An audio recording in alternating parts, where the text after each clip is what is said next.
कीन स्वर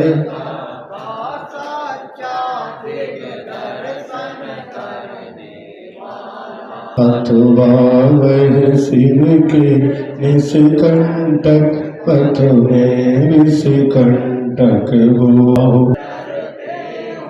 तब शांति निराकुल मानस तुम तत्वों का चिंतन करते हो, करते तब साया हो मेरा सारा दुख दर्द हरो। यह अर्घ भेंट में लाया हो, एक को मूर्ति है आराधक, हे योगीश्वर महासंत अरुण कामना।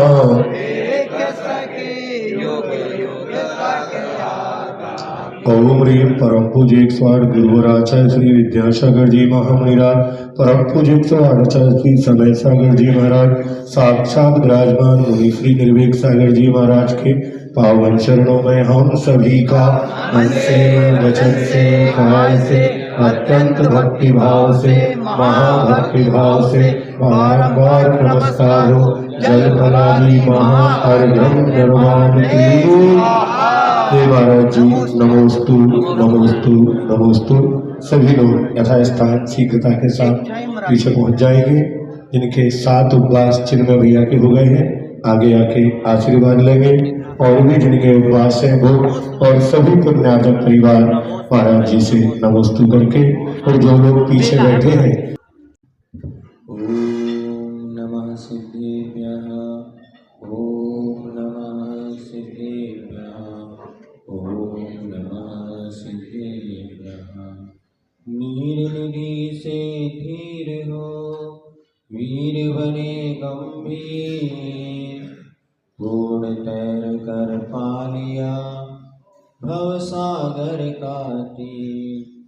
अधीर हो मुझे धीर दो सहन करो सब पीर, चीर चीर कर चिर लखूं अंदर की तस्वीर।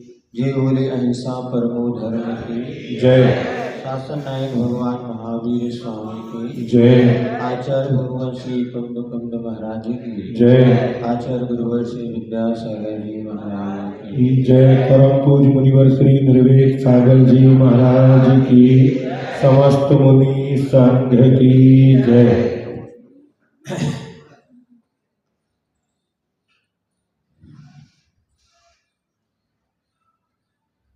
दिन पर दिन व्यतीत होते जा रहे हैं और आज यह 10 लक्षण महापर्व का 8वां दिन है ना? बड़ा महत्वपूर्ण दिन है ये। महत्वपूर्ण इसलिए है कि हम उसको महत्वपूर्ण मानते हैं, इसीलिए। नहीं तो कोई मानो तो गंगा, ना मानो तो बहता पानी, अपने ऊपर है।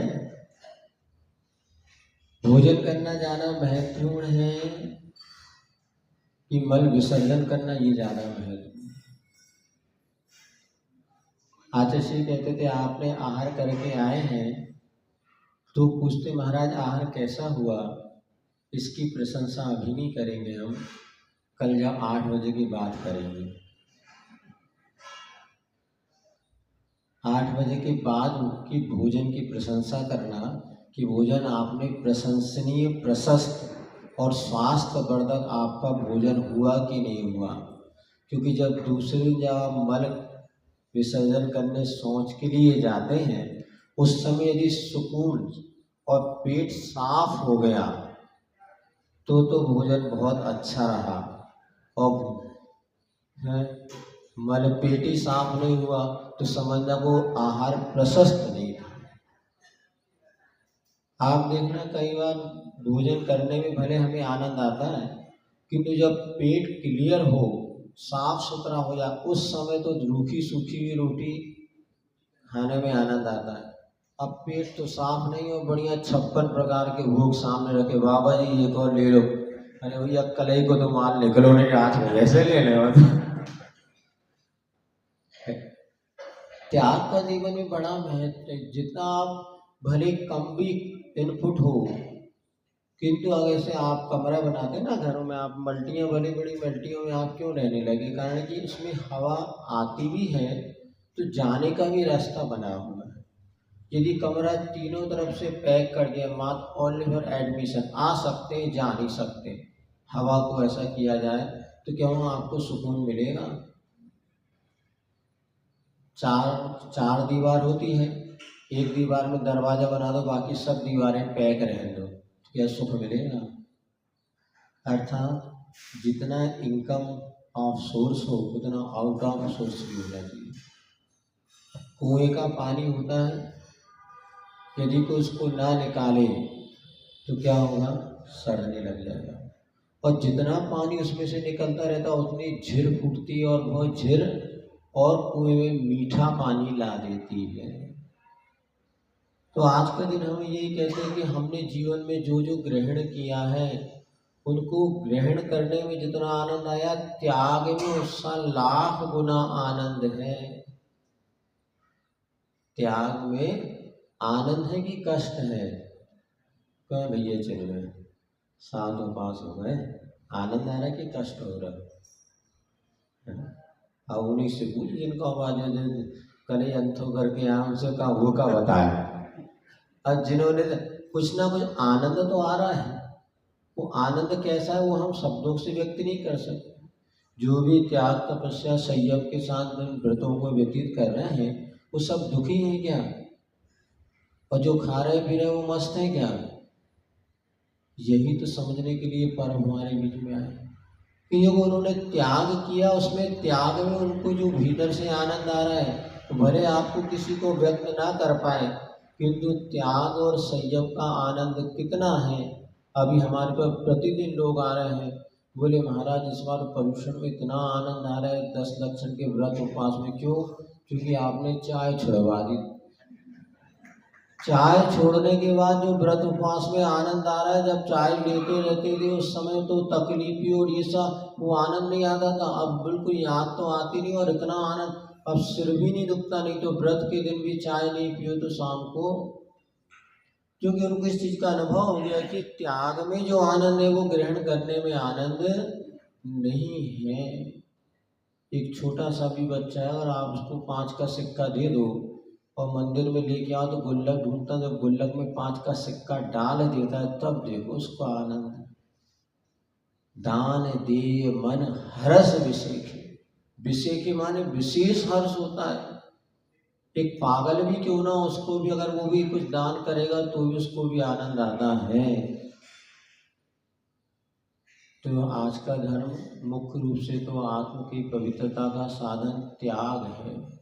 आज तक हमने अज्ञान पूर्वक जिन जिन वस्तुओं को जोड़ा है उस सबको छोड़ते चले जाओ। परिग्रह पोट उतार सब लीनो चारित बद्ध, और निज स्वभाव में फिर रहे बद्ध नाव निर्वृत।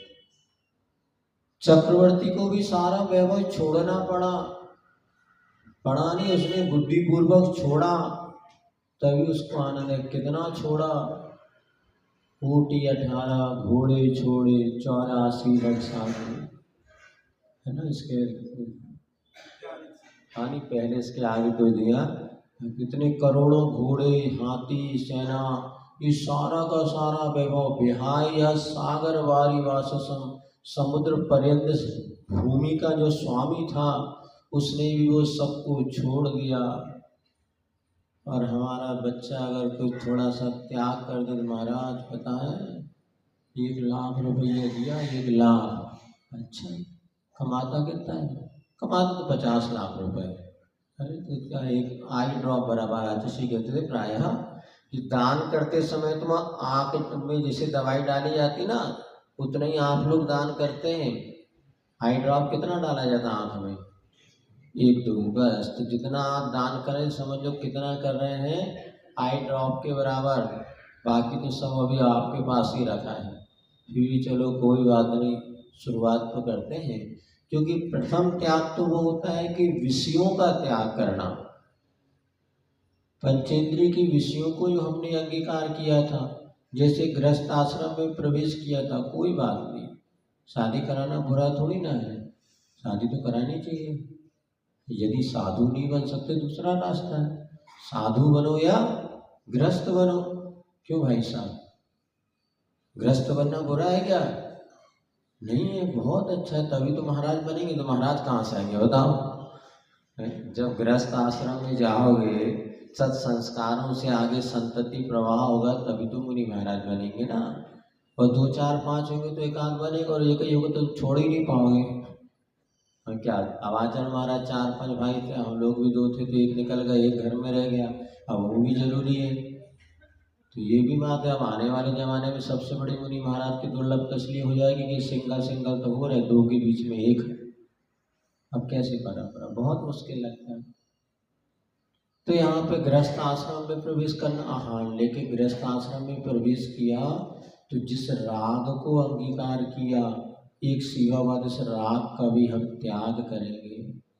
आज ऐसे ऐसे युवक हमारे पास हैं जिन्होंने 35 36 साल 40 साल की उम्र में आजीवन ब्रह्मचर्य पति पत्नी ने अंगीकार किया, पति पत्नी, और 40 साल की उम्र है, 38 साल के, और आजीवन और ब्रह्मचर्य व्रत अंगीकार किया। थोड़ा सा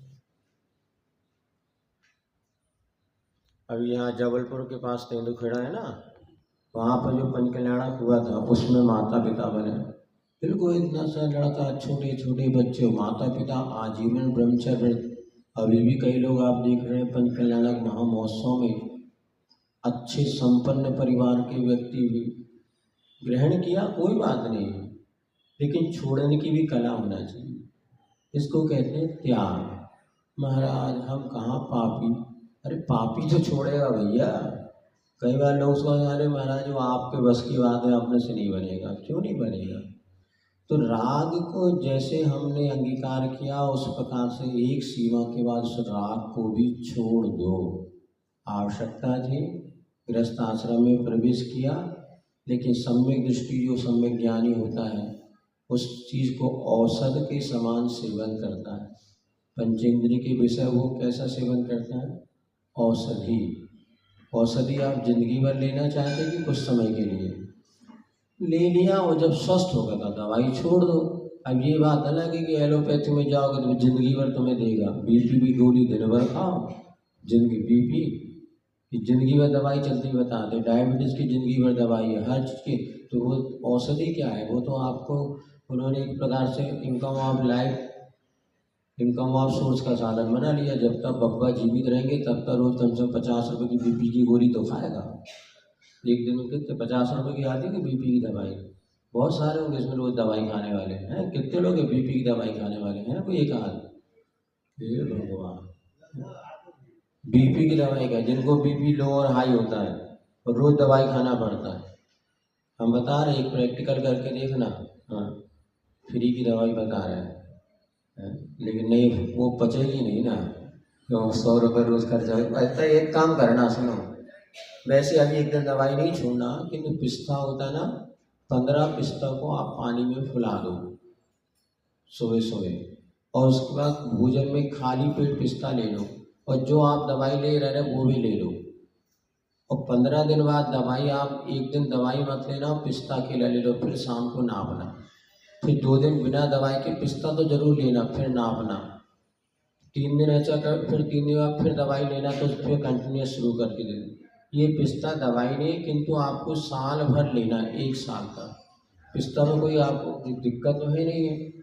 तो ये पिस्ता जो है ना, बीपी को कम और ज़्यादा जो होता है, इसको कंट्रोल करने में बहुत बड़ा साधन है, और हमने इसका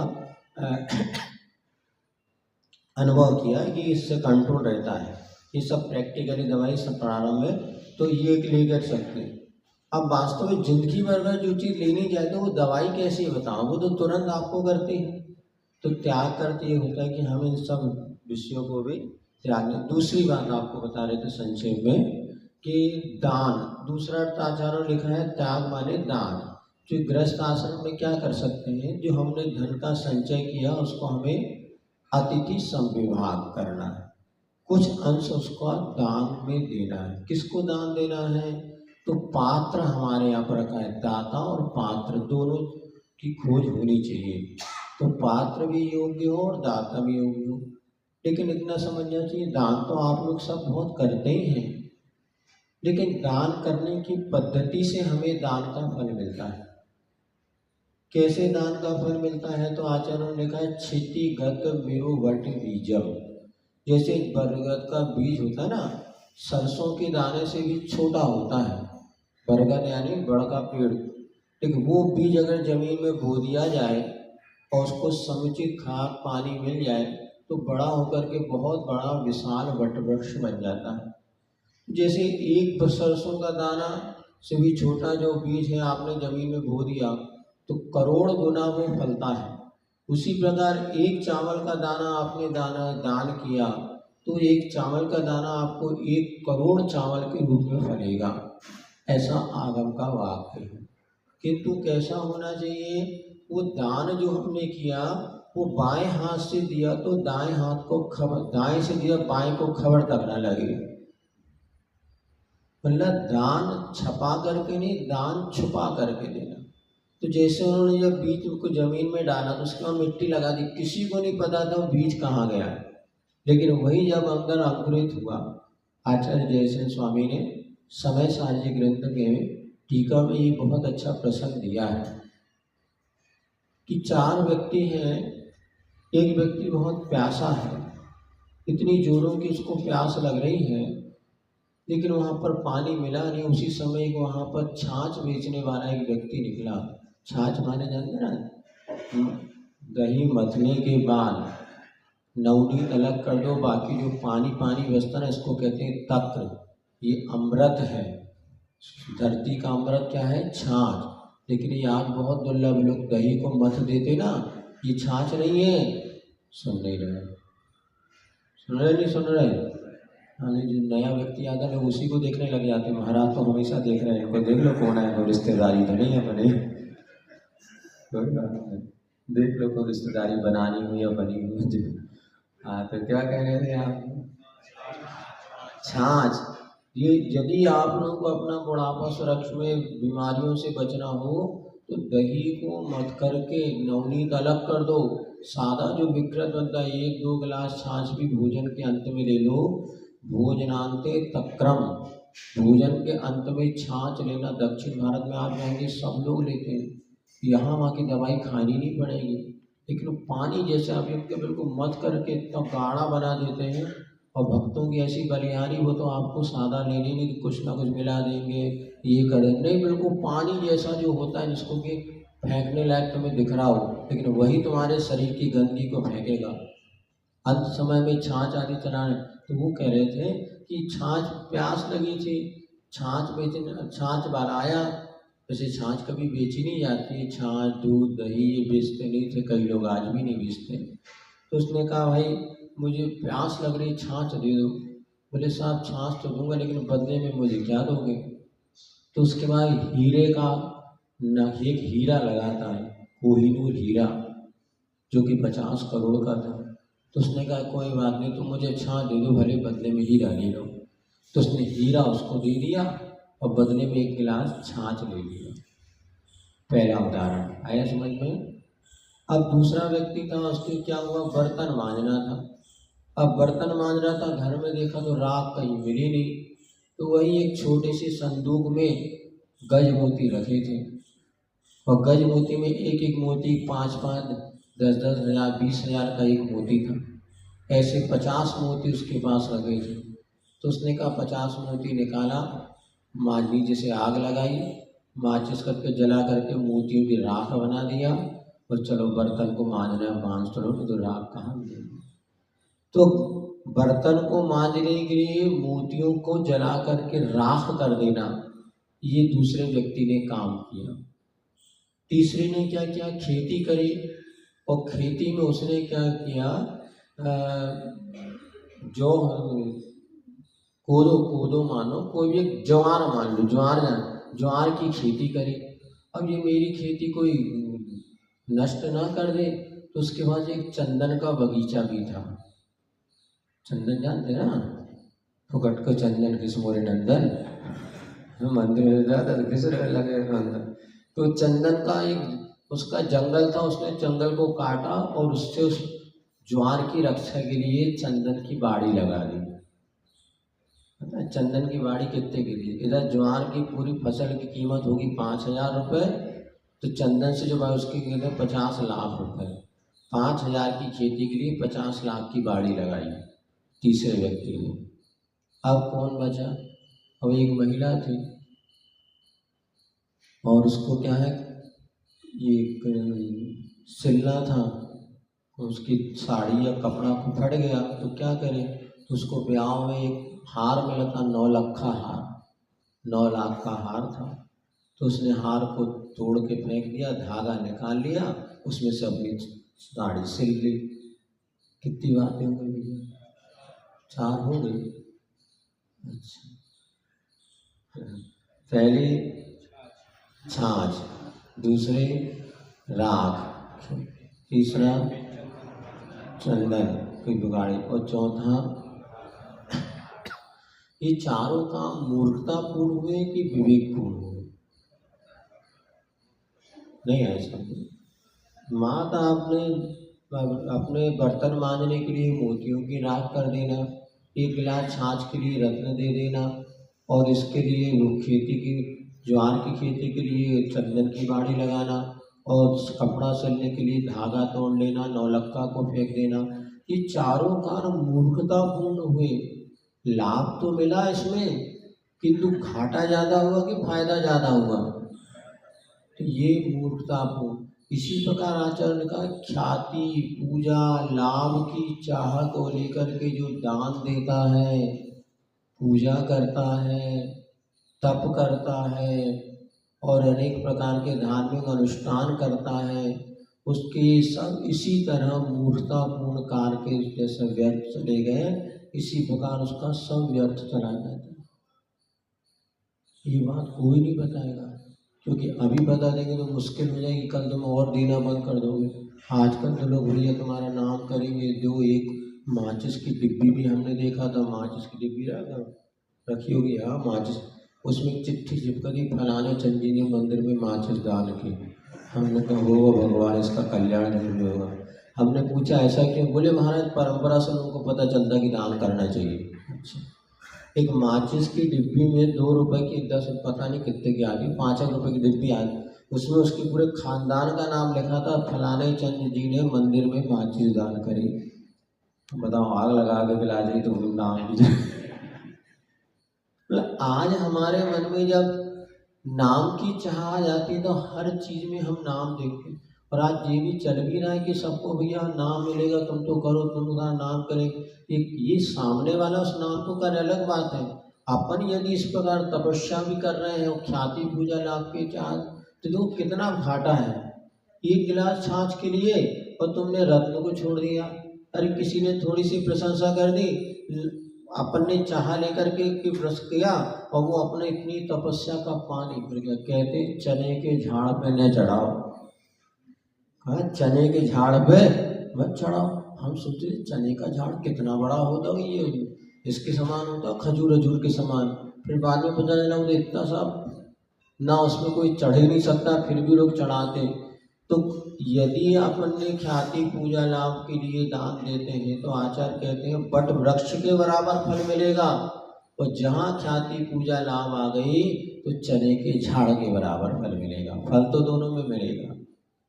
आई बात समझ में? तो इसका अर्थ ये भी नहीं कि बिल्कुल हम ना करें। हाँ, हम तो गुप्त ही दान करते हैं और पड़ोसी को पता ही नहीं चलता कि दान करते कि नहीं करते। दान हमारा आवश्यक है श्रावक के लिए, बिना दान के उसका उद्धार नहीं।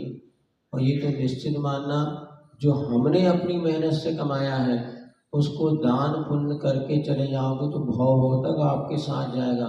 ये तो बच्चों के लिए करोड़ों की संपत्ति भी छोड़ के चले जाओगे तो भी कुछ लाभ होने वाला नहीं। जो जितना ज़्यादा पैसा बच्चों के लिए छोड़ के जा रहे हैं उतने अपने बच्चों को दुर्व्यसनी बना रहे हैं। वे शत्रु है माता पिता जो अपने बच्चों के लिए अधिक धन छोड़ करके जाते हैं। अरे दादा, तुमने जब कुछ नहीं था तो लाखों कमा लिया, तुम्हारा बेटा तो और सवाई है, तुम थोड़ा कम भी दोगे तो भी वो कमा लेगा। लेकिन हम सारी जिंदगी कमा के और बच्चों को छोड़ जाते हैं। और कई तो ऐसी स्थिति भैया जी क्या बताएं, हमने देखा कि बच्चे तो तुम्हारे तो 2-3 हो गए, उन 2-3 के नहीं है, एक ही है। अब वो करोड़ों की प्रॉपर्टी तुमने जो कमाई, अब वो अकेला बेटा संभालने में पागल हो रहा है, अब उसको लूटने वाले लोग हो गए।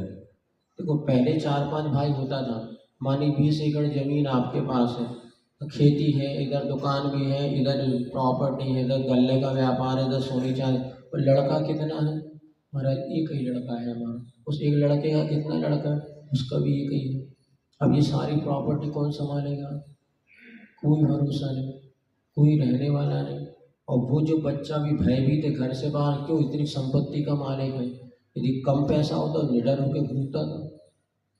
हमने देखा आश्चर्य। अब उसके बाद भी उनको ये नहीं कि 20 एकड़ जमीन है, 1-2 एकड़ गौशाला को दान कर दो का, वो जमीन की फालतू पड़ी है, रोज कीमत बढ़ रही है और इनको कोई आवश्यकता नहीं। और खाना कितना है, 2 रोटी से जाना किसी को नहीं खाना। पहले तो फिर भी व्यक्ति 4 रोटी खा लेता था, 4 रोटी पचाने की भी क्षमता, ऐसे थोड़ा सा फलका मलका लेकर के और वो जिंदगी निकाल रहे हैं। और बच्चे भी यदि संस्कारवान है तो भी कोई मतलब नहीं, असंस्कारित है, पूत कपूत तो का धन संचय, और पूत सपूत तो का धन संचय। यदि सपूत है तो अपने आप कमा लेगा, और कपूत है तो अपने आप मिटा देगा। अब अपन ने जो कमाया है, जहाँ सत्पात्र, आज सत्पात्र मिलना बहुत कम मुश्किल है। आज जैसे हमारे पास लाइन लगी, महाराज आप कोई ग्रंथ छपा दो, भैया छपाने में पढ़वे को तुम नियम ले लो, तुम छपा दे। एक पुस्तक किसी को पढ़ने का समय नहीं, इतनी मंदिरों में पुस्तक आती आ रही, ढेर लगती जा रही। साधु संतों के पास आप जाते हैं, महाराज को हाँ लो 5 लाख ले लो, और 5 लाख के ग्रंथ सब गए, वो पढ़े, वो एक व्यक्ति ने वो ग्रंथ पढ़ा हो तो हमें बता दें, बस अलमारियों की शोभा। प्रेस वालों की खूब अच्छी दुकान चल रही है, जब से साधुओं में शास्त्र लिखने से ऐसी प्रेस वालों की दुकान चले, धड़ धड़ा करके कि ग्रंथ के ग्रंथ छप रहे हैं, और पढ़ने वाला कोई नहीं बचा। आज हम लोग जैसे हमारे पास आते ना, जो ग्रंथ हमें बैठ होते 80% ग्रंथ हम खोल के ही नहीं देख पाते, 20% बटला के बाकी सब यूँ ही करना पड़ता है। चलिए इतने आपको कह रहे थे। आज आप सबका सौभाग्य है कि हमने जैन कुल में जन्म लिया, और ऐसे कुल में जन्म ले लिया यहाँ हमें 10 धर्म का महत्व क्या होता है समझ के अपने जीवन को अच्छे बनाने का मौका मिलेगा। कल आपने संयम, तप, आवास त्याग के दिन, इस बात को हमें समझ रहे हैं। यदि हम गृहस्थ आश्रम में हैं तो अपने जीवन में जो दान करें पात्र को देख करके, और यदि हम चुपचाप भी दान करते हैं वही दान आपका कई गुना फल होता है। लेकिन सामूहिक में जहाँ आवश्यकता हो वहाँ बोल के भी करना चाहिए। और जितना कुएं से पानी निकालोगे कभी पानी कम होने वाला, ये कभी मत सोचा करो कि महाराज जब हमारे आशीर्वाद दो हम खूब पैसा कमाए तब दान करेंगे, नहीं। इसको अतिथि संविभाग कहा है। यदि एक व्यक्ति ने 100 रुपये कमाया और 10 रुपये का दान किया, एक ने 100 करोड़ कमाया और 10 करोड़ का दान किया, जब हिसाब किताब हो तो दोनों के पुण्य में बराबर बैलेंस है। समझ रहे हैं? 100 करोड़ कमाने वाले ने 10 करोड़ का दान किया उत्तम त्याग धर्म के दिन, और 100 रुपये कमाने वाले ने 10 रुपये का दान दिया, और दोनों को क्या फल मिला? बैलेंस शीट जब निकाली जाएगी बाद में, तो जिसने 10 करोड़ दान किया उसको भी मिले 100, 50, 70 नंबर, और जिसने 10 रुपये दान किया उसको मिले 70 नंबर। क्यों? क्योंकि अतिथि संविभाग, आपने क्या कमाया है उसका पार्टीशन आपको देना है। 10 करोड़ देने वाले कोई ज़्यादा पुण्य कमा लिया, ऐसी धारणा दिमाग से निकाल देना। हो सकता उसके मन में तो ख्याति पूजा का लाभ हो, कि 10 रुपये वालों को पता मेरा नाम बोलना ही नहीं। क्या भैया 10 करोड़ वाले का नाम मंच पे बोलेगा, 10 रुपये वाले का बोलेगा क्या? तो इसको तो ईगो आएगा नहीं। ये तो 70% प्लस और ऊपर जाएगा, और 90% मिलेंगे इसको। किसने 10 रुपये था, हमारा अच्छी बता दी, कल से हम 10 ही रुपये दान करें बेटा। लेकिन कमाई का परसेंटेज देखना, यदि यहाँ पे 10 रुपये कमाया उसने, 100 में 10 रुपये दान दिया क्योंकि उसकी क्षमता ही नहीं थी, और 10 भी उसने जो विशुद्धि से दान दिया तो उसको 90% पुण्य मिला। जिसे 10 करोड़ दान दिया उसको 70% मिला। उसके बाद मंच में माला, टोपी मोपी और चाहिए, यदि एक आकांक्षा लगा तो गिर के वो आ गया 7%। 70% सीधे डाउन होकर 7% पुण्य मिलेगा, बाकी चला गया 10 करोड़ वाले का, 10 रुपये वाला पूरी 85%। ये जैन दर्शन बहुत लॉजिक है। पूरा विश्व का कानून, भारत का कानून जो बना है जैन दर्शन का, क्योंकि इतना हमारे यहाँ पर अंधे से पुरुषार्थ सिद्धि उपाय में आप पढ़ेंगे, हिंसा आदि की जो भीड़ है, आप क्या कर रहे हैं ये कोई महत्व नहीं है। क्यों कर रहे हैं, किस उद्देश्य से कर रहे हैं, जहाँ उद्देश्य हो तहाँ निर्देश हो। ऐसे धवला पुस्तक में आया है कि जैसा आपका उद्देश्य है वैसी हमारी क्रिया होती, वैसा फल मिलता है। इसलिए आप बहुत धनवान हैं तो हम बहुत पैसा दे देंगे, नहीं, हमारे पास आके रोए हैं कई लोग कि महाराज दान करना चाहते कर ही नहीं पाते। एक व्यक्ति आया, हमने कहा, रोने लगा, महाराज मेरा कैसे कर्म का उदय, कि मैंने वो बोला सब चल, हमने कोई भाई ये पुस्तक ले आया पम्पलेट, तो अब यही छपा देना जा। सब कंप्लीट हो गया प्रेस वाले के पास, और तो 1000 पम्पलेट छपा देना, ऐसा कर। 3 दिन बाद आया, बोले वो प्रेस वाला कह रहा मैं तेरा पेपर नहीं छाप सकता। हमने कहा बेटा तेरी किस्मत खराब है, अब तू जा, कोई दानांतराय का जब तीव्र हृदय होता ना, तो देने के 17 भाव बना लेना, तो भी कोई लेने वाला नहीं होगा, मना कर देगा। गरीब भी व्यक्ति को रहने, बाबा तुम्हारा पैसा तुम रखो। अब हमने उस व्यक्ति को देखा तो हमें लगा इसको कहते हैं देना चाह रहा है तो भी कोई पात्र लेने वाला नहीं है। यदि आज हमें किसी को देने का भाव हो रहा, कोई लेने वाला पात्र मिल जाए तो बढ़िया चुपचाप ले दे करके और नेकी कर दरिया में डाल, बिल्कुल भूल जाओ। हमने दे करके कभी याद नहीं रखना हमने क्या दिया, कुछ दिया, बस दिया था, दे दिया, खत्म काम। और हमेशा निर्विकल्प रहो, बहुत पुण्य कर। लेकिन दान देने के बाद पूरी जिंदगी उसकी आकांक्षा रखना, नाम आदि अपने लिए पुण्य का बंद तो होता है, लेकिन बरगद का पेड़ और चने के पेड़ में तो बहुत अंतर है भैया। मिलना तो चाहिए बरगद के पेड़ के बराबर फल, और चने के पेड़ के बराबर घाटे का सौदा है। इसलिए दान जरूर करें, क्योंकि वो अपने आत्म कल्याण के लिए और प्रदर्शन के लिए ना करते हुए अपनी जो धन पैसा हमने कमाया है बच्चों को देने की अपेक्षा अपने जीते जी उसको दान पुण्य करेंगे, वो आपके साथ जाएगा। बच्चों को दे दोगे तो फिर उनके ऊपर आधारित हो जाता है। चलिए इसका आप समझदार को इशारा कर बोली भगवान